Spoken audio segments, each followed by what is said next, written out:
What's up, guys? My name is Bryler Tipa, and you're tuning in to the Bryler Tipa podcast, and where we talk about real life stories from real people. So, if this is your first time to the channel, welcome to you and hello to you as well. So, consider subscribing to my YouTube channel. It's the Bryler Tipa podcast, and also on Spotify and Apple Podcasts. You can type the Bryler Tipa podcast on the search bar, and you can have it on the go right away. And for the 8th episode of the podcast, I'm joined by a long-time schoolmate who's also a coffee addict. Yes. Also paves his way into the broadcasting scene as a content creator, a podcaster, and now as a host for Shopee.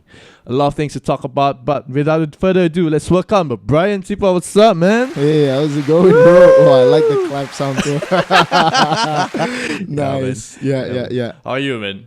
I'm doing good. My voice is a bit bad at the current moment. Yeah. Because yesterday I kind of went all out on the singing at the bar. Oh, right. So I kind of lost my voice. Yeah. You enjoyed yourself, huh? Yes. Nice. It was a good night after a while. Nice. You know? How's life? Well, very cliche. How's right? Life? Yeah. Man.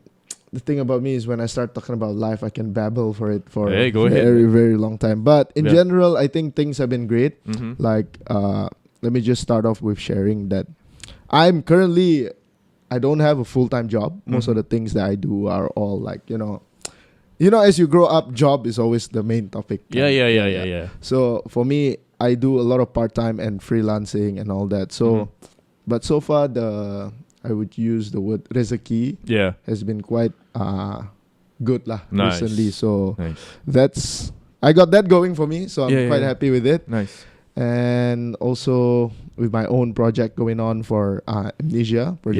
So we're gonna touch a little bit more on that. Yeah, we're gonna talk about that later on. Yeah, nice. Yeah. So I always kickstart this podcast with what are you wearing from head to toe. Right. Explain to me, man, like what you're wearing. Okay, All black so today. Yeah. No, like for me, all black has always been the go-to. I used to wear a lot of colors as well, like red, blue, and all that.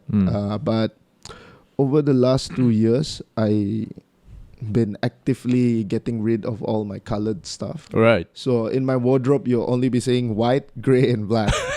Just because, I mean, I'm pretty much into like this minimalist lifestyle. Right. So every morning you wake up, you are constantly in a state of like, shit, what color should I wear today? But if you only limit yourself to a certain amount of colors, grab, go, you're ready. You know? Yeah. So that's the main reason why I'm wearing all black. Yeah. I don't really have a lot of colors to wear. Yeah. And personally, I just like the color black. Like, dude, check out my phone. Yeah, it's black. Check out my wallet, bro. It's all black, It's all black. Yeah, even the shoes that I buy, I'm yeah. so conscious about things when I buy. Like, is it black? Does it come in black? Yeah, if it doesn't come in black, maybe not. Yeah. I mean, you can go anything with black. You can go wrong with black. Exactly. You can mix and match anything in black. Yeah. Initially, I wanted to wear white this morning. Yeah. Tapi macam, white, if it's crumpled, it's very obvious. Yeah, it's obvious. I don't really feel good in it. So my dad also pointed it out and said, you're gonna be in an interview with this shirt. I'm like, are you sure? Yeah. I'm like,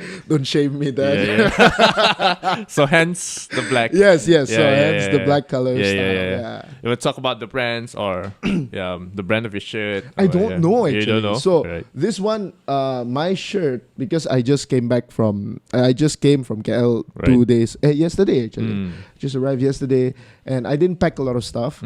So I only had like 3 shirts or 2 shirts with me, but I was putting it in the living room. Right. Then my dad took it and just started throwing it in the just washing machine. And I'm like, no, so I don't have any shirts to wear. So he suggested me to wear this one. So technically this is my dad's shirt. And plus I kind of dig the look, the design of it. So I don't really know what specific brand. It doesn't matter as long as you can wear.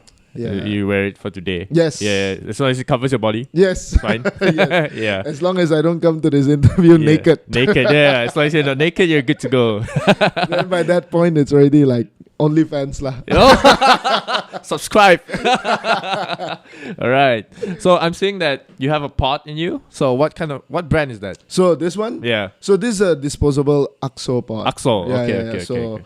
I usually don't smoke this, only on emergency.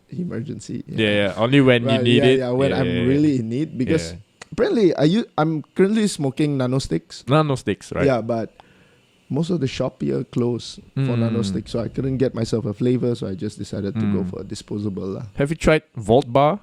Volt Bar, yes. It looks funny at first when I saw it. I was like, what is that straw coming out from that? It has a straw. Yeah, it has a straw. Are you gonna drink this or are you gonna suck this in or what? Yeah, it looks weird. It looks like a dick. Yeah. No, it is.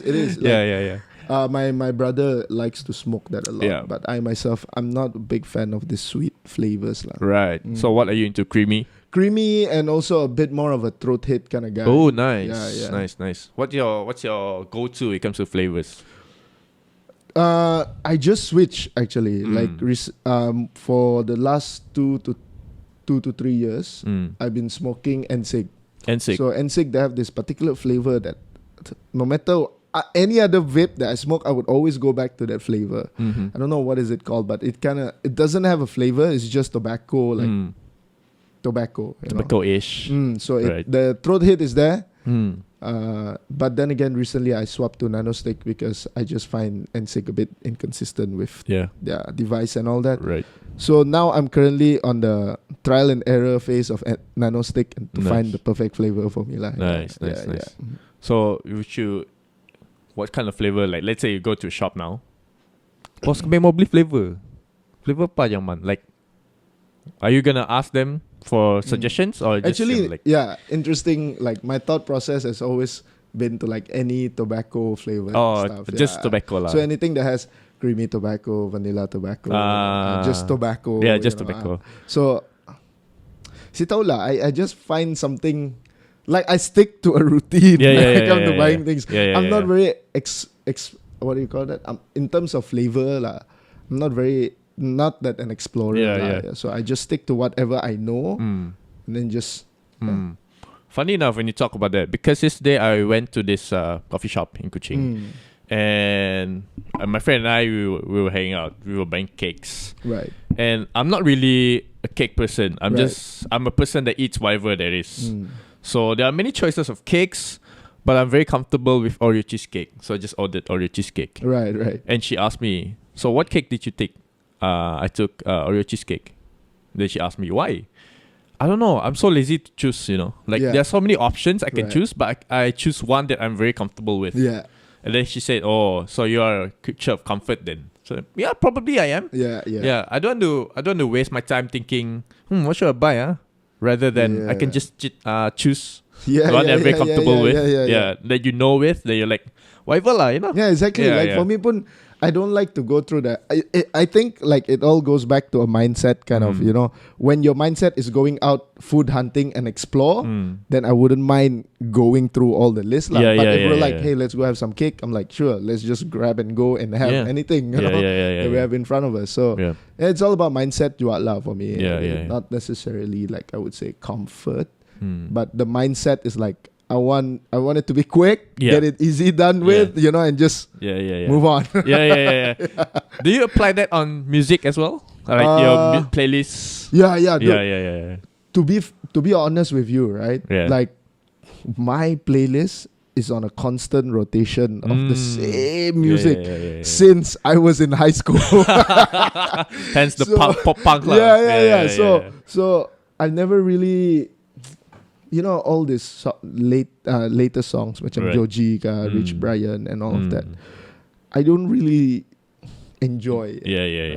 But I mean, they produce good music lah. Tapi it's just that my brain, like I said, if I'm in the mood to like in the mindset of like I want to explore new music, so I'll just go through YouTube and properly explore. But if we're talking about like, okay, let's listen to some songs, then just open the playlist, and just stick to with what I have. Just play whatever that's on your screen, and there you have it. Yeah, nice, man. Okay, so let's move on. Let me check on my question.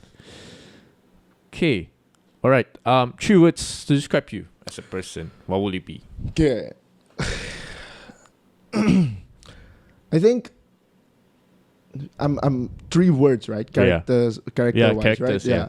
I'm a pretty jovial guy. I think a lot of people will know that already at this stage if they've watched my videos, apa semua tu lah, right? I'm a pretty jovial guy, happy-go-lucky. You hardly will catch me in a bad mood, right? Because I'm the kind that keeps it to myself and go back home and just stuff yeah. that shit up. Yeah. But of course, I have my own outlet like journaling, you know, and video, voice diary, and all that. That's one. Jovial. Second, energetic. And third, I think I know a lot of people will disagree with this, but I think I'm a pretty nice guy. You're a pretty nice guy. Yeah. Like I think, I mean, over the years, I did some mistakes also. Like I'm not here to say that I'm completely perfect, but I think overall, I'm a nice guy. Like anyone can come up and chat with me, and I'll have like a genuine conversation in terms of like, bro, I want to get to know you on a deeper level, not just like, hey, how you guys on the surface level. Like I want to know what's your take on life and shit, you know. So I guess the proper word is I'm just nice. You're just nice. Yeah. So jovial, energetic, and I'm just nice. Yeah. Right. Yeah. Another question that I want to ask you: Are you introvert person, or are you extrovert kind, or are you middle? I've always grown up thinking that I'm a extrovert, but I noticed that there are times where I'm this kind. Like if I'm going out with my friends, I can be like the most extroverted person, right? Like I'll be chatting with people, I'll be jumping around. Like I get energy from that, right? Yeah. But when I go back home, I feel very tired, and I really appreciate the time alone as well. Right. So I gain energy from it as well. So I noticed that all this while I'm not really an extrovert because, well, extroverts they gain energy from people. Yeah. But I also gain energy from being alone. So I've been going through a lot of this personality tests and all that as well. Yeah. And turns out I'm an ambivert. So I'm in the middle. I'm the sweet middle. Yeah. I'm the least extroverted extrovert, and then I'm also the least introverted introvert. Right. So I mean, being an ambivert, I think it benefits both sides. Yeah. You can go all out with a circle of friends that are pretty much extroverted. Right. And if you're hanging out with friends who are introverted, you can seem to like mingle with them in their own ways. Right. Yeah, you can be both at the same time. Yeah, but what about you though? What do you consider yourself as? Oh, I would say I'm a bit of... It depends on who I'm with. And like I said, if they are very extroverted, I'll go all out with them. Right. If they are introverted, okay, I'm just going to vibe with you all. You guys are very quiet. I don't want to overwhelm you. I don't want to overwhelm the feelings, the vibrations that we're in. Yeah. So I'm just going to be where it suits the vibrations. Right. Yeah. Right. Like pretty much ambivert, I think. Yeah. Ambiverts are like that. They're I think they adjust accordingly. Yeah, they adjust. And I think that's a really good thing though, you know, like we can just adjust anytime and adapt anytime we want. Correct. You know? Adapt. Yes, that's adapt. That's the word. Yeah. Nice. Okay. So last question for the ice breaking. Would you rather read people's mind or predict someone's death? Oof. Bro, that's a tough question, man. Because the thing is, I think having the ability to read someone's mind will drive you crazy. Oh, yeah. You know, because like I myself, I struggle with intrusive thoughts, right? And I think if people hear the thoughts that I'm constantly thinking, people would go crazy. Like, what the hell is this guy? You know, like, so I think if I've already have enough thoughts in my head, so I don't want to be able to hear any other people's thoughts and what they have in their mind. Yeah. But then again, predicting someone's death is also a scary thing, you know, because... But then again, I'll have to go with that one, predicting someone's death. I think reading someone's mind is a bit too much to handle, to be honest. Yeah. But imagine, right? You're in a bar full of people. Right. You can predict someone's death. Like, for example, all the people, 50 people in that bar, you can read every 50 people's deaths, like how are they gonna die? Isn't that tiring as well? That's also I mean which one would you choose? Which one would I choose? Probably predicting someone's death, because I want to save them. Yeah. But then again, do you have control over how they're There's no way I can control them, Right, but at least I can tell them, hey, you're gonna die tomorrow by Oh accident. shit. Dude, tomorrow there's a car accident, don't drive tomorrow. Just stay at home, okay? Yeah, at least that saves someone's life lah. yeah, But makes sense. yeah, because if you want to read someone's mind, you can't stop. There's no stop button. Yeah. Because it'll play in your head, right? Yeah, that's crazy. So I think that's my take lah. Yeah. I mean, fair enough then. Yeah. Okay, before we move further, I think let's just open up the can, man. Some Hey, let's do it, man. Let's do it now. Let's do it. We're not sponsored, but Corners. Let's go. Been a while since I had Corners. Yeah, man. Stout. Should we do SMR? Wait. Do it. I can actually hear it. Yeah. Oh. Nice. Yum.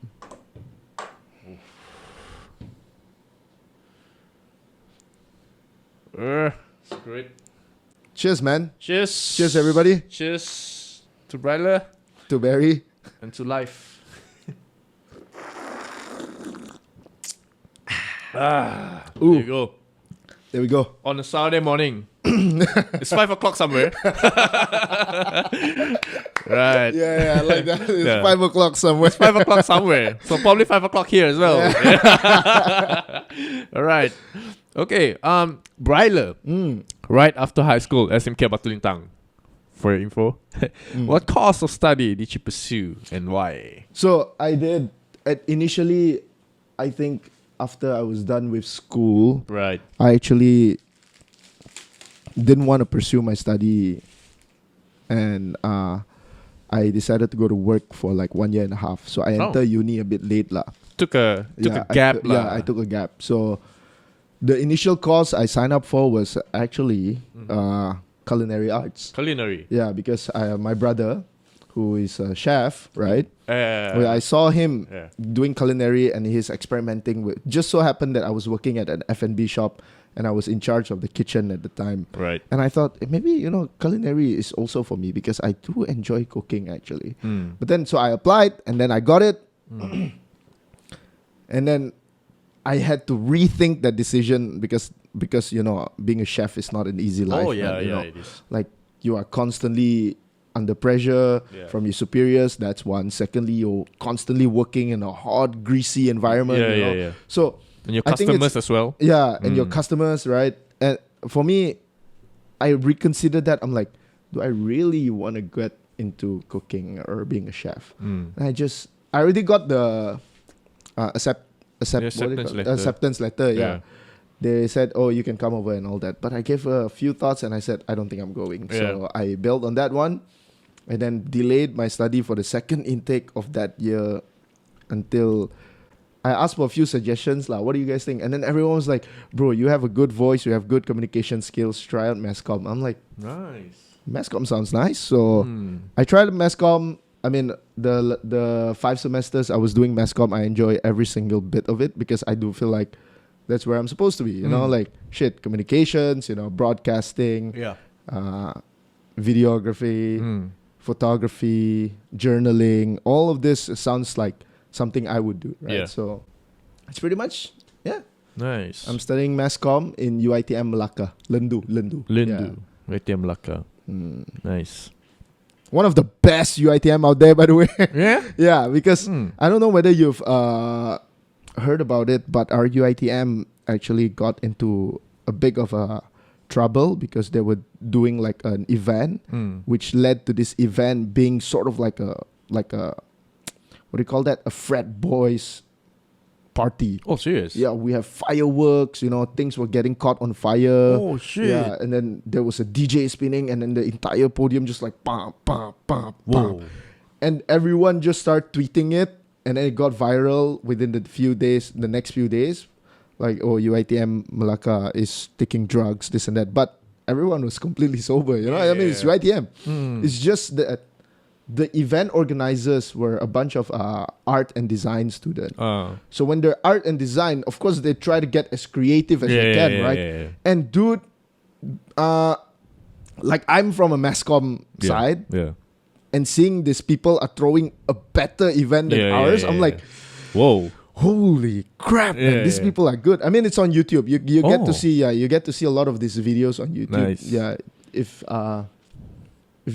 you guys have the time, check it out. Like, it's super intense, super crazy. Like, I remember being part of it. I'm like, wow. Wow. Were you part of the crew or? No. I was just attending the event because it was not my course or what do you call that?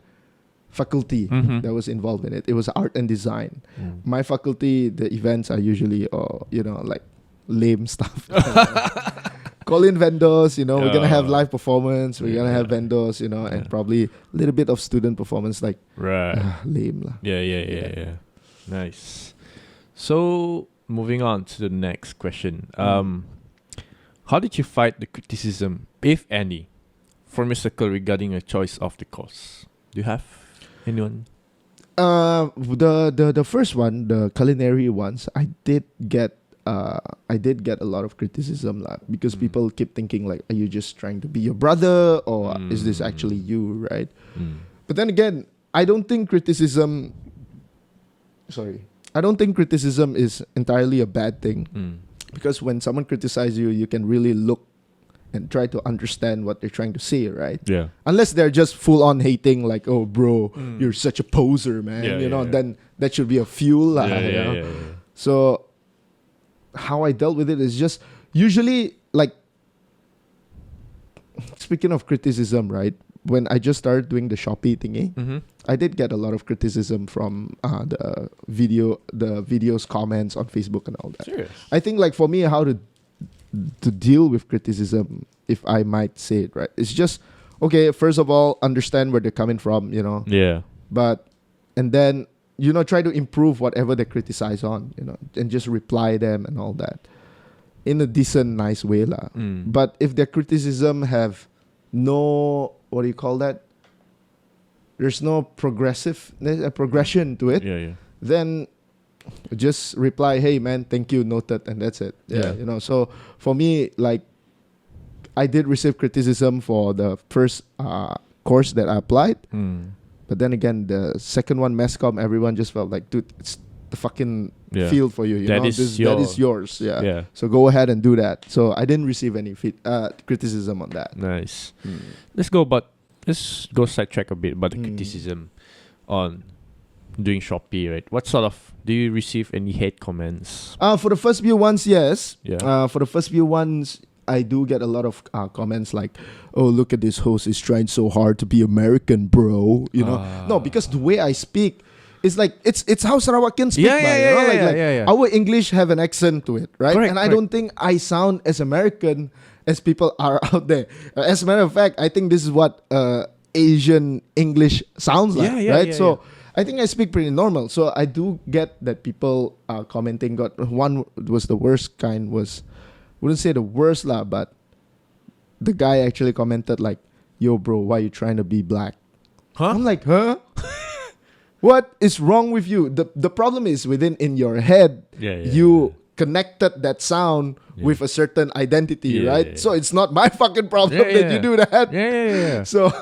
So, but then again, how I deal with it is like, hey man, thanks for watching the video. I appreciate it. I will take note of my accent and I will improve on that. But actually, it's just to say like, I'm so thankful that, you are here to watch the videos. I mean, I'm a big fan of Gary Vee. Gary Vee. He always preach about like, sometimes people come to you.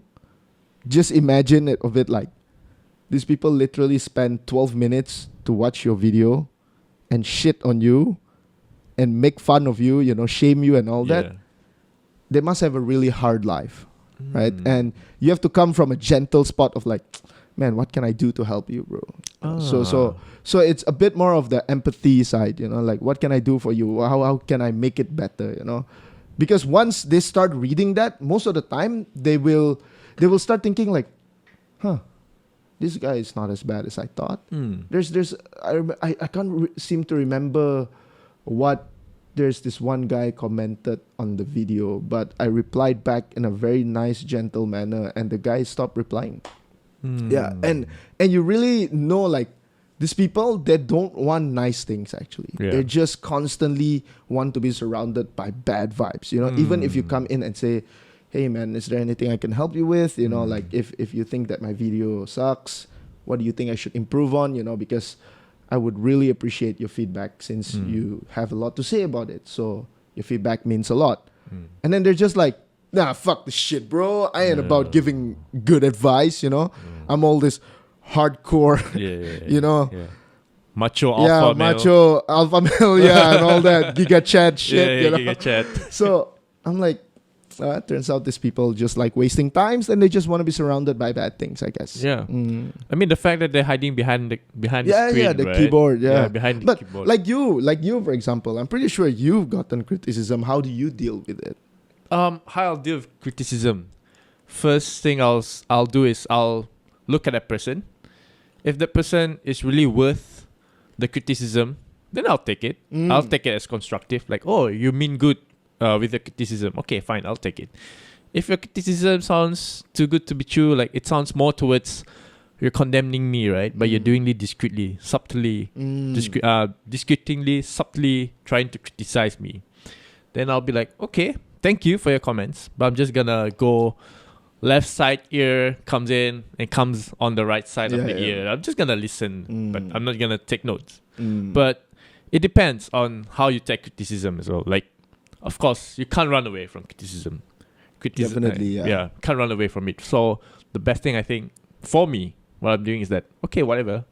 Life is like that. Life throws shit. Yeah. You can't run away from shit. Just doesn't come with a manual and say this is how to live a perfect life. There's no manual book for it. You didn't even ask for bad comments on YouTube. You know, you're just there doing what Shopee tells you to do. And then suddenly these guys were like attacking you, like, hey, I didn't do anything wrong. I'm just doing my shit, doing reviewing on Shopee. And there you are behind your keyboard, behind your phones, attacking me. Yeah. But you don't even know who I am as a person. That's unfair. But thank you. Thank you for watching. Yeah. It is something like that. It's just the fact that they are there to watch my content. I think I'm already happy with that. Yeah. But if they come in with a lot of hate, first and foremost, I think it's part of my duty. Like, I appreciate the good things that you did for me, and I'm willing to overlook how much of an ass you're being just because of the fact that you did this to me. So I'm gonna come off at you in a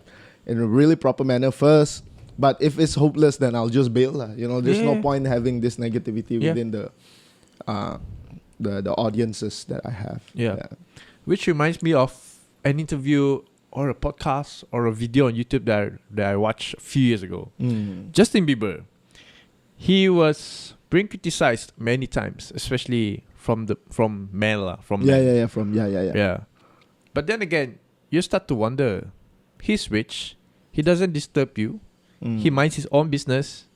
Why do you hate on him? He doesn't do anything, he's just there singing and attracting all the girls, and there you are commenting about Justin Bieber. Si suka aku Justin Bieber, so best eh. But what's the basis of you hating on Justin Bieber? Yeah, that's the thing, right? And to think that Justin Bieber started his career at a very young age, right? Right. And people were so mean to him, man. Yeah. Like, I remember I posted a Facebook status when the hate on Bieber was a bit strong. Yeah. I was one of those guys that like, yo guys, why are you hating on him so much? Like, literally duduk negara lain, what's your point here? If he's attracting your gerek ke apa, like, why are you so insecure about someone who's not even here? Yeah, 1,000 miles away from you. So if that person is right in front of you, I would probably understand why you would get frustrated and insecure about it. But just because someone is fangirling or fanboying a celebrity, I don't think that celebrity deserves any hate. Yeah, true. Unless those celebrities actually did something like, you know, kidnapping children, then they deserve all the hate they do, right? Yeah. But if it's just purely because they exist and they have a fan, then I don't see why not. Yeah. Same, man. Same.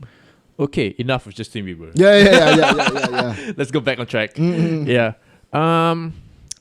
Broke Boys. Yeah. What's the first career path you took after graduation? Or maybe I'm wrong. So probably can fill me up on that. And Broke Boy's Kitchen. Tell me about it. So interesting enough, after I was done with uni, I actually worked at a cafe at Starbucks actually. Here? No. In KL. Semenanjung lah. So I worked at Starbucks for like 2 months, and I'm calling it quits, man. I don't want to do this anymore. Right. And because the fact that I have experience in F&B before I got into studying, so after Starbucks, I joined this digital marketing agency. So I was in charge of dealing with clients and all that. I was in charge of pitching the ideas to clients, managing the clients, right? At first, I made so many sales, bro. I was one of the sales team also lah. Not to say sales team, because I'm out there pitching ideas, right? So basically, technically making me like a project manager kind of stuff, right? So I was managing clients. I was pitching ideas to them. I was getting a lot of sales because of these clients that I pitched to, right? And I was doing good for the first few months. No lah, for the first year, I was doing really good for the company. I was bringing in a lot of clients. Right. But due to the nature that we're bringing a lot of clients, the team was overworked. No. Yeah. I mean, I don't really have a say in it. Sorry, excuse me. Because at the end of the day, it's how the bosses runs it, right? And I have no say in it. It's just how I view it as. Yeah. So everyone was overworking up to the point where I need to also come in and help them with some of the design work, which is not something I'm really good at. Yeah. I'm really shitty at designing. Yeah. So at the end of the day, everyone just burned out, and I felt like that was probably the right time to exit. But in order for me to exit, I need something that is monetizable. And my family in Kuching here, whenever people come in for Gawai or Christmas, they always ask for one thing, which is butter chicken. Oh. Yeah, so people really like our butter chicken apparently. Right. Yeah. So I thought in KL, I'm like, hey guys, how about I cook you guys butter chicken, my family's recipe, and you guys see what you guys think about it. So then I cooked for them, and then they said, holy shit, you're looking for something monetizable, right? This shit is monetizable, bro. I'm like, oh, okay, then let's get into it lah. So that's how Broke Boy's Kitchen came about. Nice. You know, me and a couple of friends just thinking of ways how to find something to monetize on. But it wasn't making a lot of money. So initially we started selling within our apartment. It was a really dumb idea when I come to think about it. The cost was 4 ringgit.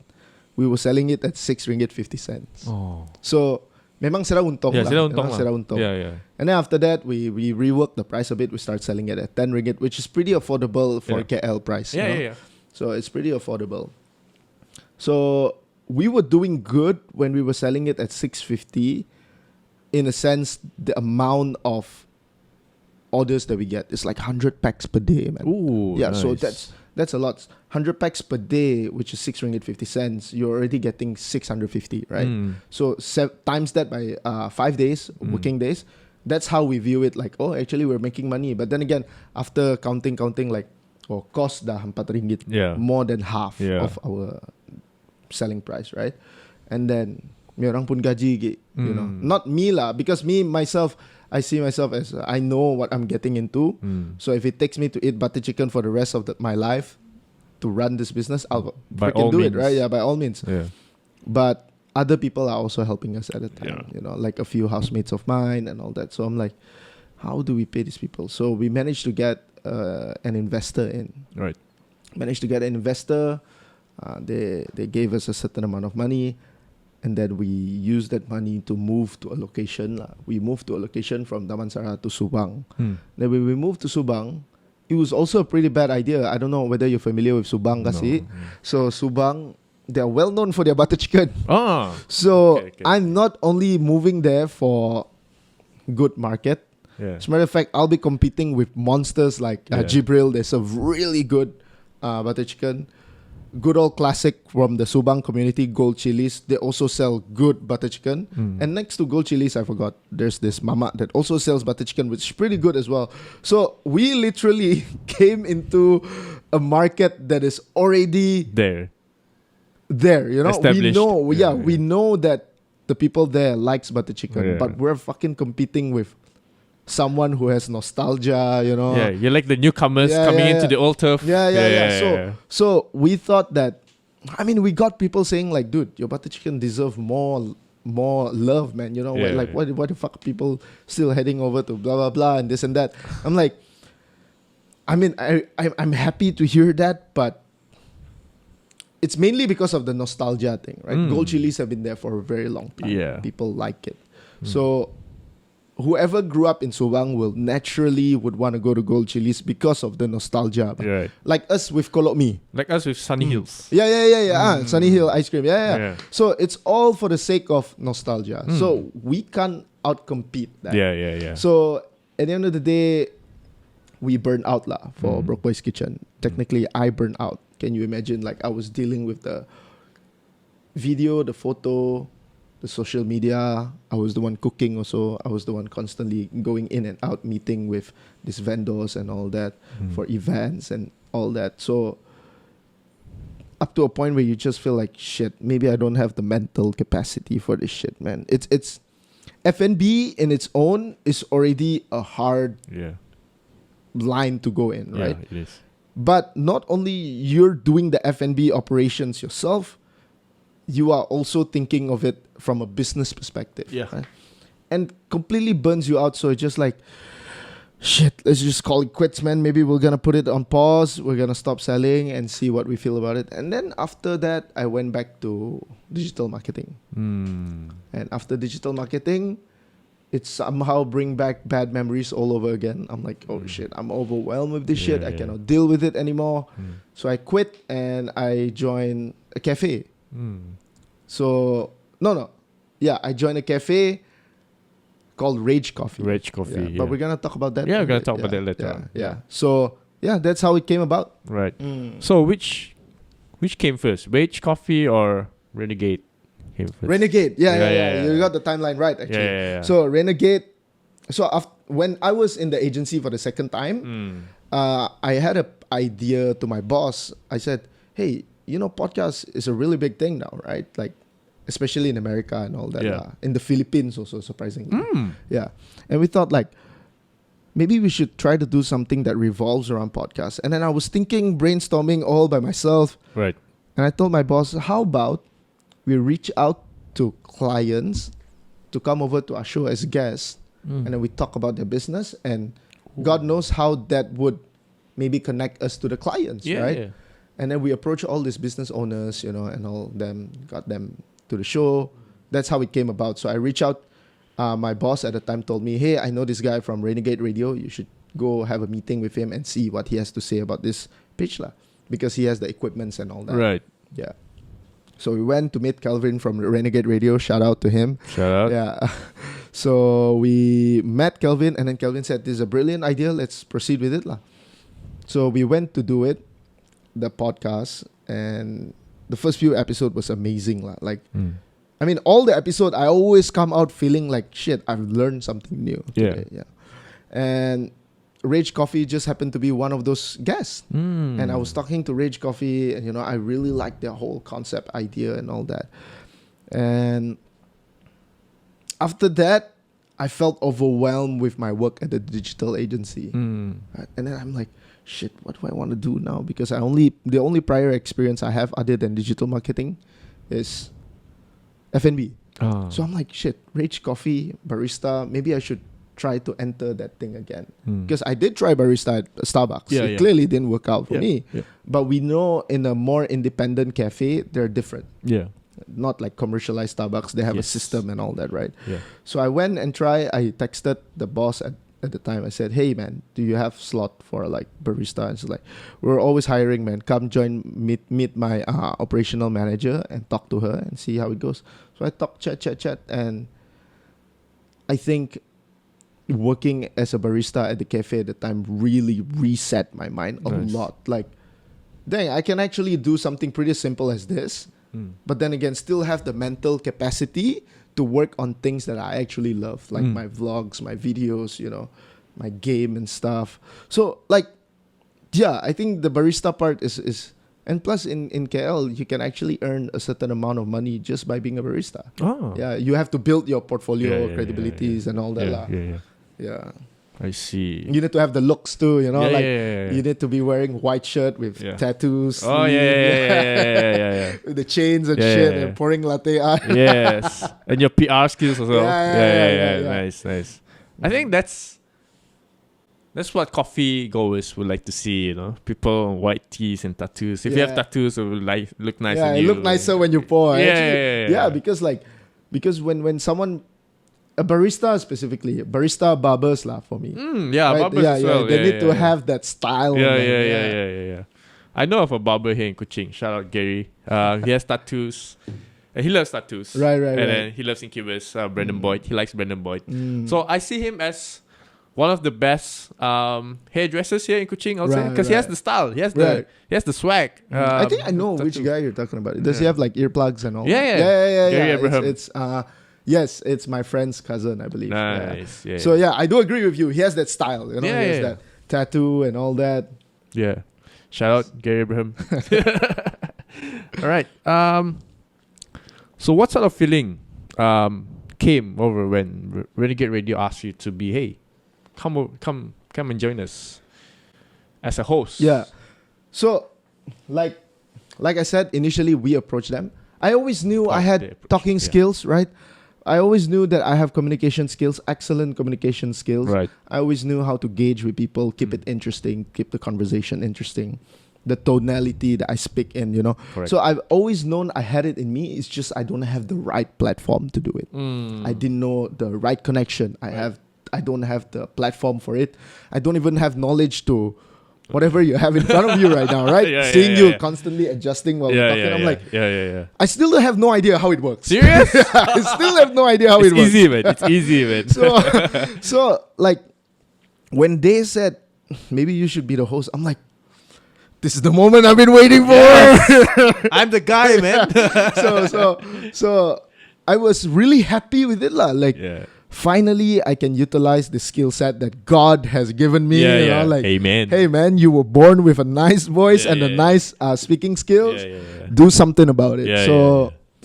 I guess I was feeling really happy, but then again at the same time I was also very scared because like sometimes your expectations and the reality can be completely different. Right? But luckily enough for me, when I actually get on the mic, I choke. Of course. You know, like, shit, I'm quite nervous. I don't know what to say because the thing is, when you put on a headphone and a mic in front of you, you always think it's live.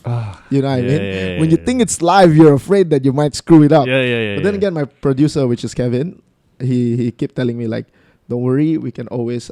edit it. Actually, not Kevin, Kelvin, sorry. He said this is a lot of post-production going on, so you don't have to worry about fucking up.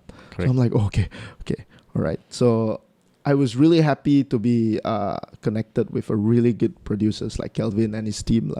So that part, I think I was lucky to be able to meet them. And I was really happy doing it. Like that's the main point right there. I was really happy doing it even though I wasn't making money out of it, just because I look at it as a passion project. And as a matter of fact, I'm interviewing business owners, right? Entrepreneurs. So I always see myself being that as well. And I'm like, you want to be like them one day. I want to be like them. So they say, if you want to be something, surround yourself with that thing. Correct. Right? So when I'm in the interview with these business owners and hear how they view the world, it's always completely different than how normal people would take it. Right? So I think it's a blessing, man. I'm able to work with Renegade Radio on that one. Nice. Awesome. All right. The current project of yours, it excites me lah. As a host for Shopee reviews. Talk to us, man, about that. Wow. Yeah. So, Shopee. Funny story. I wasn't their first option. I wasn't their first choice. So what happened was, when I was working at the cafe, I have this colleague, a very sexy, nice man, you know, very gentle man, right? Right. He's a bit mysterious and he's like muscular dude. I've always liked hanging out with him, that guy, Brian, his name. And Shopee was like our regular customer because our cafe was right below Shopee. Right, so they always come over and have a chat with us and all that. So one of the producer, the production team, right, came down and said, hey, we're actually looking for a host. she reached out to Brian. Mm. Hey, we're looking for a host. Could you actually send like an audition video to us? So the guy is also a part-time actor lah. So he did send his casting video, and then they couldn't go with it because the guy was a bit too seductive. Yeah, he was a bit too. You know, he has that. Alpha I male. mean, I mean, you're basically a muscular dude with a very gentle behavior and yet very mysterious, right? So it's a bit more seductive than it is for a review. Yeah. So Brian gladly accept the fact that he couldn't make the cut, and he said, "Hey, you guys should try out Bryler. You know, he actually enjoys this kind of things." And then the lady just went like, "Huh, Bryler? I never knew he does this kind of thing." And then she asked, "Can I see your Instagram, your YouTube channel?" I said. I showed it to them. And like, you're the exact guy we're looking for. This is the kind of energy we want from our host, you know, who's like constantly hyping things up and all that. So they wanted to give it a try. For mine, fortunately, I didn't have to go through a casting and all that because they saw all my videos. So they just said, first shoot is going to be on this particular date. We want you to do this. Here's the brief. Go through it, blah, blah, blah. So that's how it came about. And then the first shooting already, I was already excited, you know, working with a brand new team that I've not known before and me coming in as a talent, right? But yeah, I think I've always enjoyed review show myself, like Unbox Therapy, MKBHD and all this, right? I always like watching unboxing or reviewing things that I cannot afford, right? Because who would spend a crazy amount of phones, right? For example, every single year just to review. So I don't have the financial capacity. You don't have the luxury of doing it. So when Shopee offered this to me, I'm like, fuck, yes, it's finally time for me to explore all these things. So I've been getting like laptops, I've been getting headphones, I've been getting speakers, I've been getting like, what do you call that? Smartphones, tablets, laptops. Also another one was a monitor. So I get to review all this shit. And I'm like, I'm a geek for tech myself. But I don't really know a lot more about the technical side of it. It's just that I like all those things, the gimmick, if you might say the way, that tech offers, right? So, yeah, it was just the perfect star alignment. Like, you know, like, shit, I love tech. I love talking. So why the fuck not, right? Give it a try. You know? I love being on camera too. Why not, right? Why not?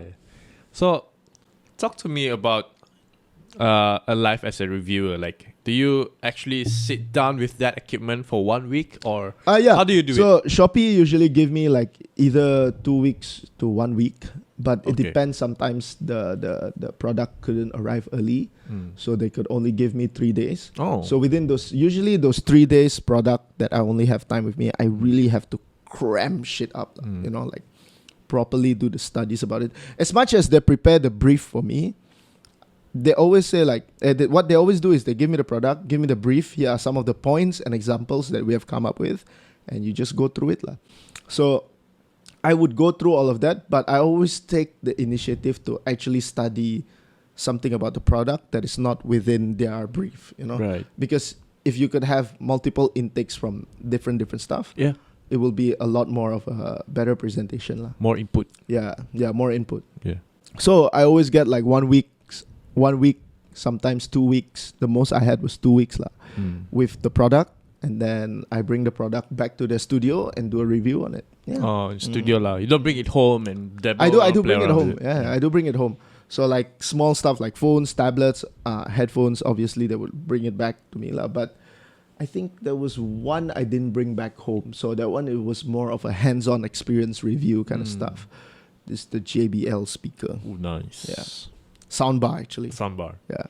Surround sound. Oh, that one was really good too. That review. Yeah. As a matter of fact, I think it's one of our highest view review. Yeah. Nice. Your favorite videos while doing reviews? What are they? My favorite video. Yeah. You mean like my video? On doing reviews. Yeah, your video. Yeah. Right. Yeah. My favorite. The favorite item you love to. The favorite item that you have reviewed lah. The top rated, you'd say. Okay. This one's a bit tough because I personally enjoy all of those devices because all of it offers something different. But if I were to choose, I would just recently I did a show. I did a review on Edifier. Edifier's product. So they gave like speakers and headphones. There's this Edifier Stack Spirit S3 headphones, I think. It's one of the best headphones I've ever tried. Right. Yeah.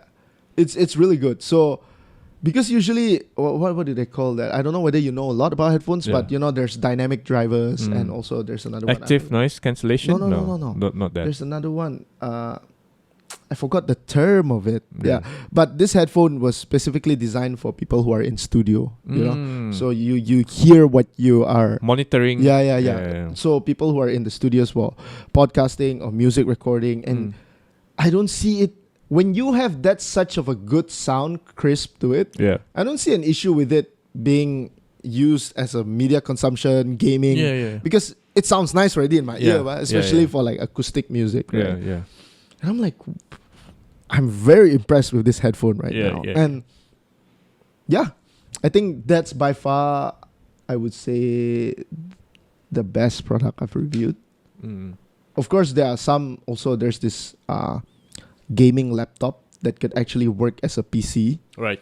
Oh, that one was also crazy. Like I played games on it. It was like super smooth, man. I'm like, God damn. Nice. Yeah.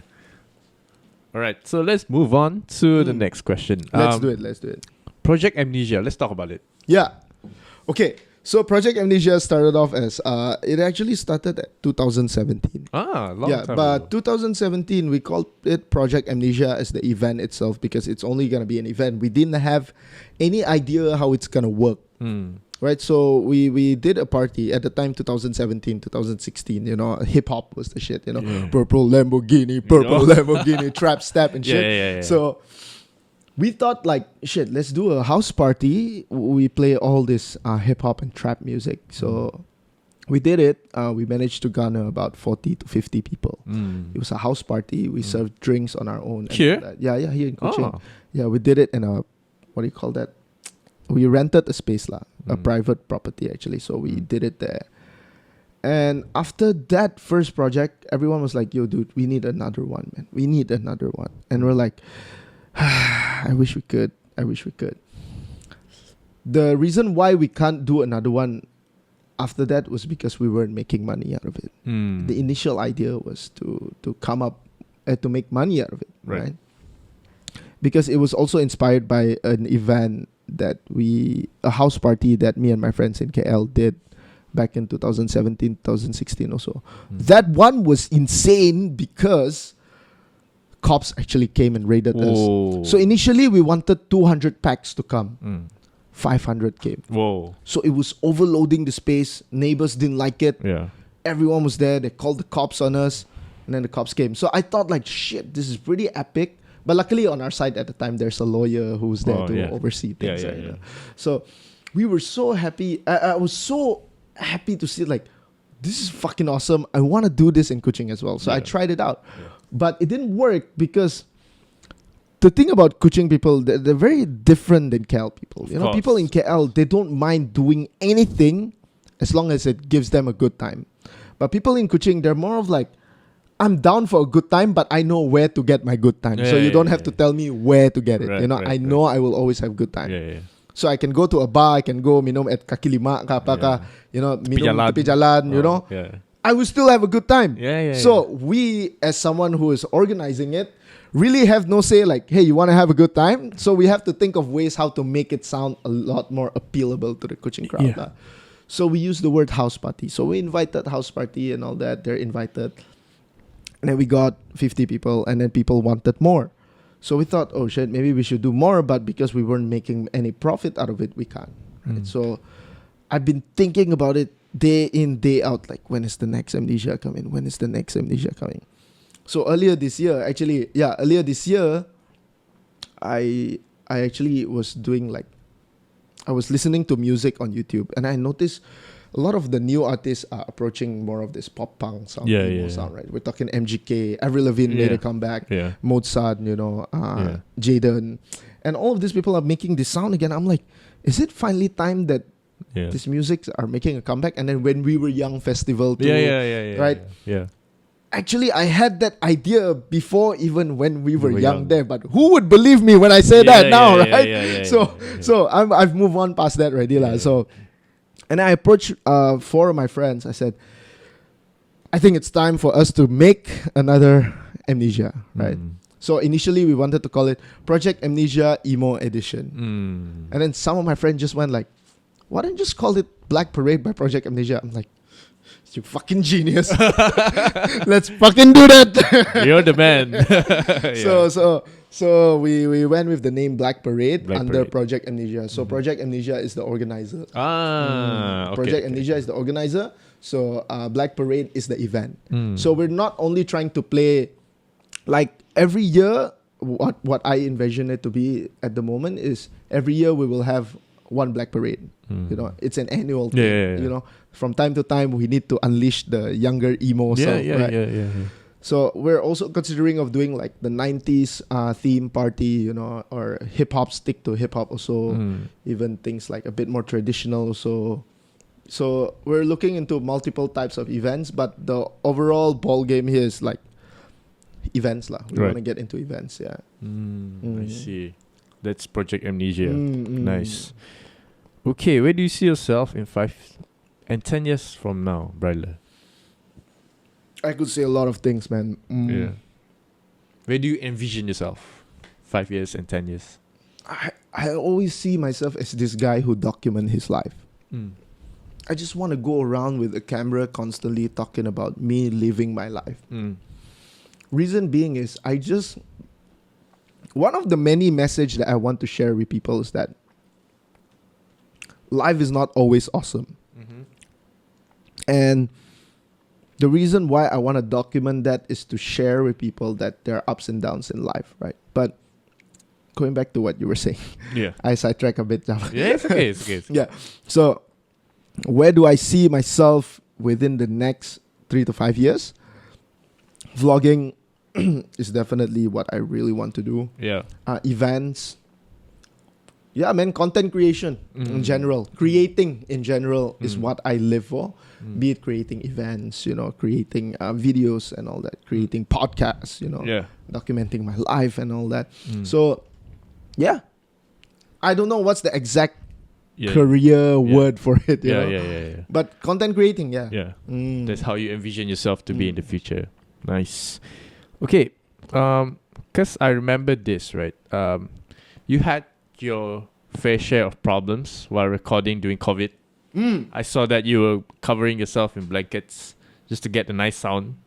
You recorded yourself. I saw that video. Which one? You covered yourself in a blanket, dude. I forgot which year was it. Was it 2020, 2021? I forgot. We were in MCO, I remember. Right. One of your videos on Instagram. I saw it. And then you wanted to record something. But in order for you to have that nice sound, you covered yourself in blanket. Yeah. I think remember that. Yeah, I actually did that. I'm just surprised. Like, did I ever release a video of that? Or I'm not sure. Was it a video or behind the scenes? I forgot. But I think it's more of the behind the scenes.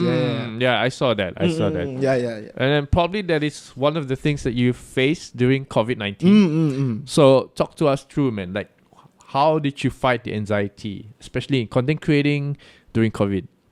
I think during COVID it opens a lot of new ways of doing things, right? Like, for example, podcasting. Who would have known that you could actually do a podcast through online while maintaining a good sound quality? Well, decent. Like my boss, Kelvin, you know, the producer, he would probably say it's not the best. To achieve a really good sound is that, like you said just now, you cover everything under the blanket, make sure there's no air ventilation at all, right? And then you get all sweaty and shit. So I think that's like how the MCO has affected me as a person, is that it really shows like there's different ways of running this world. Right? The biggest elephant in the room, like MCO. It changes you, how you operate on a daily basis. The anxiety was more of like a different purpose though.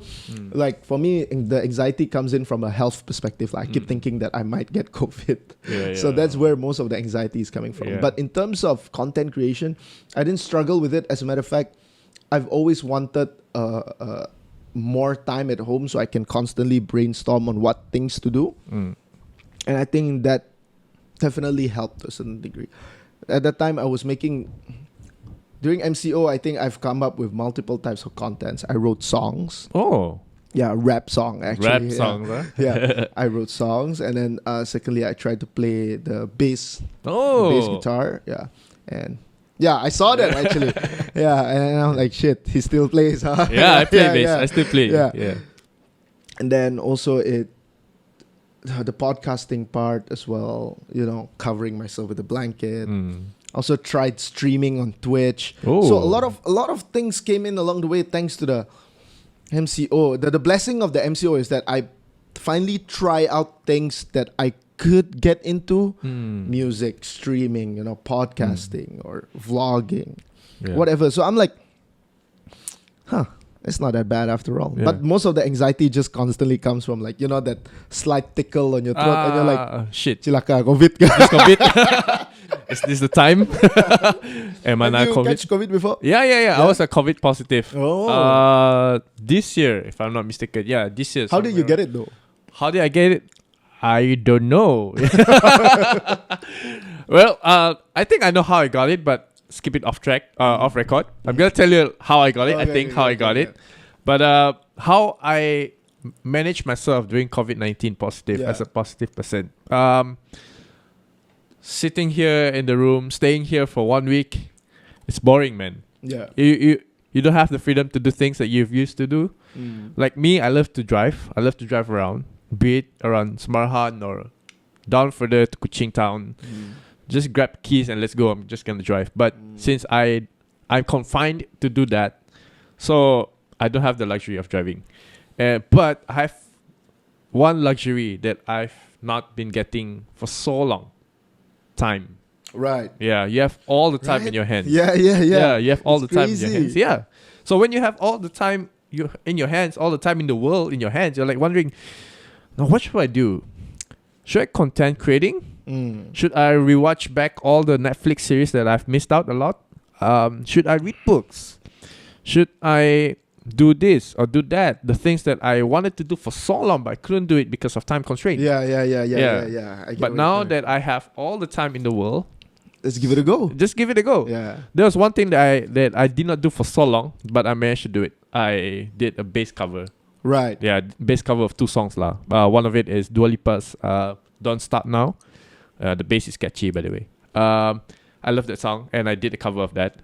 I've watched a lot of Anthony Bourdain's videos. Right. I love Anthony Bourdain. Yeah, he's my idol. Rest in peace. Yeah, rest in peace. And then I realized one thing. I reflect on my life throughout COVID.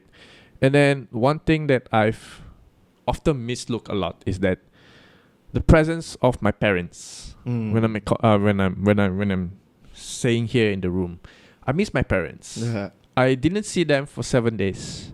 And I miss them a lot. So it got me thinking that, okay, right after these 7 days, I'm going to spend my weekend for my parents. Because on weekdays, I'm not here in Kuching. Right. I'm at Lundu. Right. So on weekends, I'm like, okay, instead of going out, I'm just going to stay with my parents. I'll stay with my mom because I'm a mama's boy.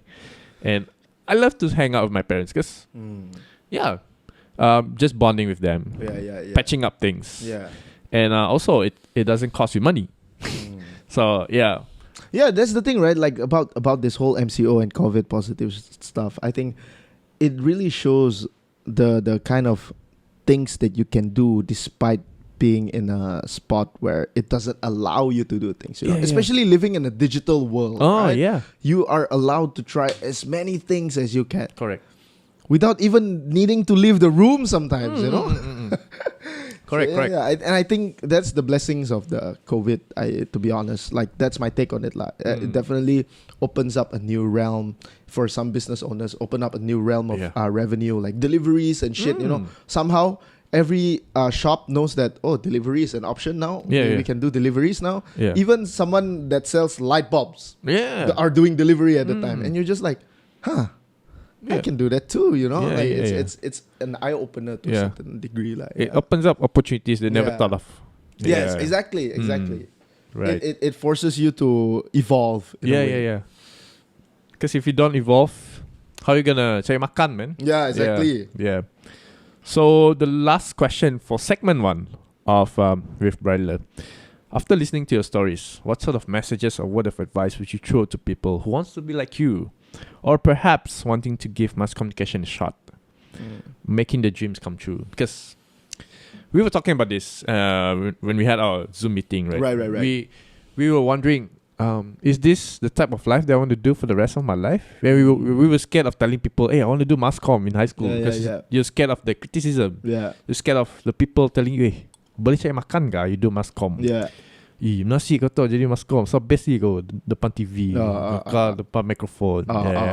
So what would you say to those people who wants to take mass comm? I think first and foremost is to always be aware, I would say, with yourself. Be self-conscious lah. Like myself, I'm very self-conscious about the things I do, right? Be self-aware. Regardless of the bad things and good things that you do, just be aware of how bad you are and how good you are, right? Doesn't matter. Hold no judgment of how you view yourself. Yeah. Like, for example, if you're doing a bad thing, sure, I notice that it's bad, then I should do something about it. If you notice something good about yourself, also you say to yourself, sure, I'll do something about it. So I think first advice from I'm still young, I'm like 27. Yeah. So to say that I'm giving advice is a bit,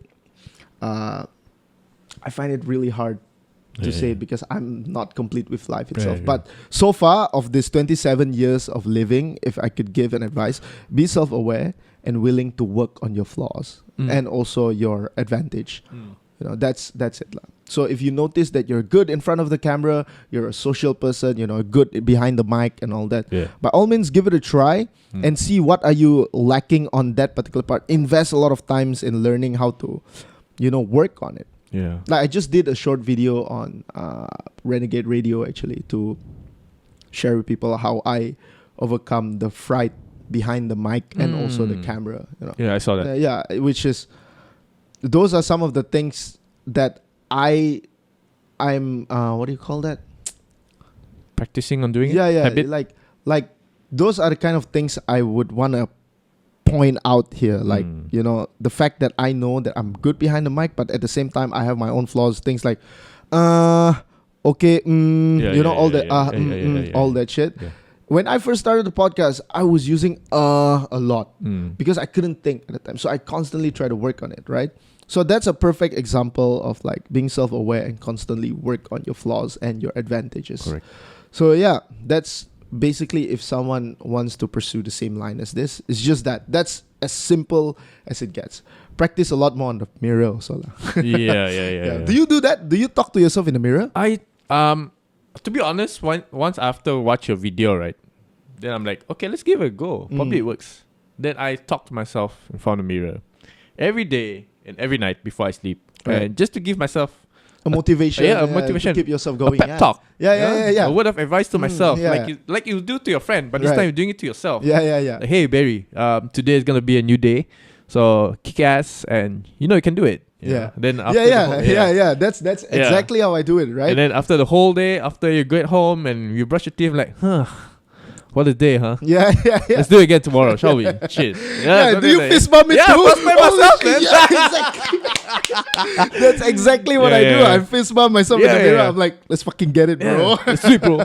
That's how you do it with your friends, right? Yeah, exactly. Treat yourself as a friend. Yeah, treat yourself how you would want to treat someone you love. Yeah. I think people hold grudges on themselves too much sometimes. Yeah. So, to go back to the whole point, if I were to give an advice, just be self-aware of everything that you do and work on it. That's all. Yeah. Work on your craft. Master your craft. Yeah. Nice.